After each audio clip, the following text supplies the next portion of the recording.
Hello friends, my name is Nick, and today I'm going to show you how to make a moss pole. I've been seeing this method done for years, but recently I've been seeing it all over Instagram and TikTok, and that's admittedly sucked me in and has me wondering why I haven't been doing this method all along. It costs a fraction of the price of purchasing a moss pole ready to go, really takes no time at all, and yields a much more higher quality product, both aesthetically, of course that's my own opinion, and in performance. I think it's a much better moss pole for growing plants directly inside the home. Some of the store-bought ones I think are more geared towards more humid environments like greenhouses and people who are just running a humidifier constantly all day, and that is just not me. So what are you going to need for this project? Not very much. You're going to need some hardware cloth. This is this right here. I'm using a vinyl coated hardware cloth instead of just the plain steel non-coated one, just because it's going to be staying quite moist. We have some sphagnum moss here. I'm using some from RePotme.com. I will leave this moss linked in the description below, and if you actually click through the link and make any purchases through that link, I will get a commission. So thank you so much. You're also going to need some zip ties, and you are also going to need some wire cutters, which I still have in the drawer over here. You're also going to need some scissors, but I feel pretty confident you already have those in your home versus these 4 products, which are probably the ones you might have to order online or go out and get. I'm also going to make a page on my Amazon Associates page that I will have linked below for everything that you will need to make moss poles as well. And once again, just like the link at RePotme.com, if you make any purchases through that link, I will also get a commission. So once again, thank you. But this is going to be super easy. There's really not very much involved. We're gonna get started by cutting a small portion of our mesh here. The amount that you cut is of course going to depend on how wide, how thick of a circumference you want. I don't know how you describe a circumference, but however wide you want your moss pole to be. I'm going to be making moss poles, or the ones that I've been making so far have been roughly like 8 or 9 inches in circumference. That's been working for me, but if you're working with larger houseplants, you might want to go beyond that a little bit more, but I don't think I would go any less than 8 inches. So I'm just using a tape measure to find out around where I want to cut mine. I'm going to cut mine at 8.5 inches today. That just sounds appropriate. And it might seem tedious, but from here you're going to use your wire cutters and you're going to cut all the way up so that we can remove this section of the mesh from the rest of our roll.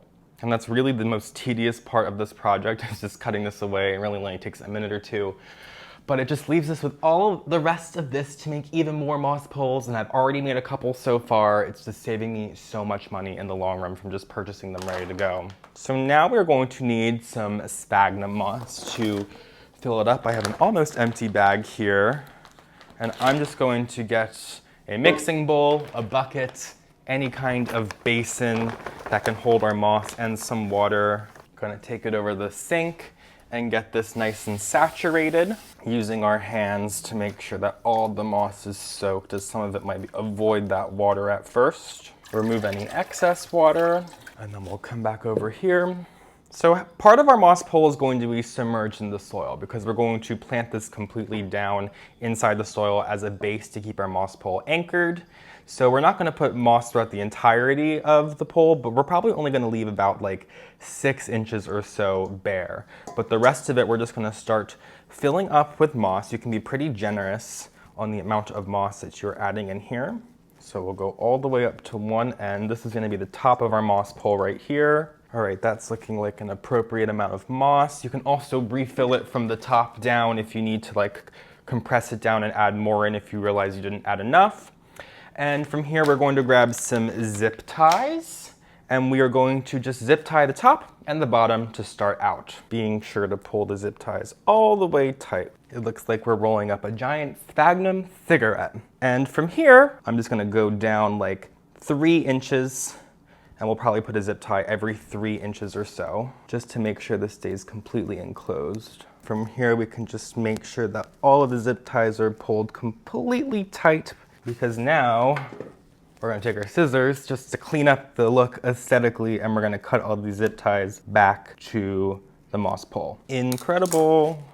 And then of course, it's kind of looking like a teardrop here, so we can kind of try to shape it a little bit by squeezing it and forming it into that typical cylindrical shape that we are used to. It's looking much better. And that's really all there is to it. It was so easy, it really only took a couple of minutes. Like I said, the most tedious thing was really cutting this thing out of the roll. But we have a moss pole here. It is super wet and ready to go to be planted up with some plants. As you can see, it's dripping all over my counter here. And this is perfect for aroids, particularly plants that love to climb, that are going to grow to their fullest potential when they're allowed to climb. This being just straight up sphagnum moss encased in hardware cloth is really going to give your plants an opportunity for their roots to really explore inside the sphagnum moss in comparison to some of the other moss poles where they really might not be given that opportunity to really have their roots go inside and explore the way that they're going to when they're growing their natural habitat and allow them to grow to their fullest potential. These are also easily extendable. I haven't done it myself yet, but I can imagine if you just make another moss pole the same exact size, you can fill it up all the way with sphagnum moss this time, and then you can just use zip ties to attach it at the top and the bottom of the moss poles respectively, and that could allow you to have your plants grow up to the ceiling without having to continuously buy a larger moss pole or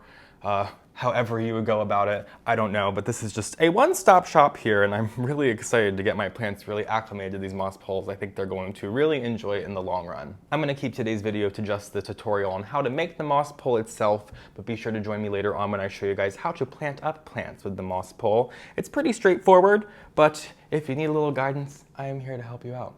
So thank you guys so much for joining me today. Once again, I'll leave everything linked below that you will need for this project. And don't forget, if you click through some of those links, I might get a commission if you make a purchase. So thank you so much. But anyway, thank you again for joining me. If you don't already, you can follow me on Patreon for even more houseplant content. You can follow me at phillyfoliage on Instagram and TikTok. Of course, subscribe to my channel if you haven't already. And I will see you guys in my next video. Have a great day.